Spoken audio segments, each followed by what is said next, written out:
Assalomu alaykum do'stlar. Bugun mana shu turdagi modulli tenglamani qanday qilib ishlashini ko'rib chiqamiz.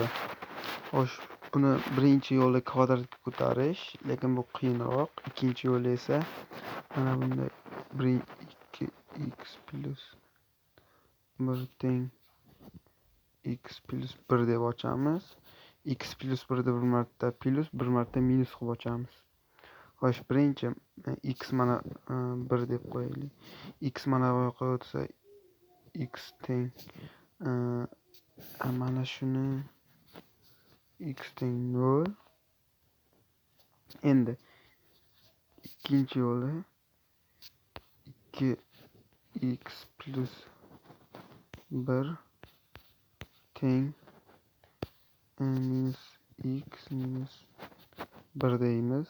X 3x bo'lib o'tadi. Bu esa minus 2 - 3 bo'lib qoladi.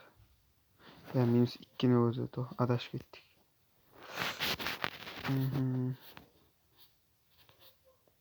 Minus 2 ni o'zi qolar ekan. X o'zi teng minus 2 - 3. Mana 2 ta ildiz chiqdi.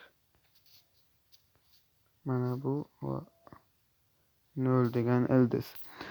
Bu savol turi milliy sertifikat imtihonida ham ko'p tushgan. Xayr, salomat bo'linglar, obuna bo'lib qo'yinglar.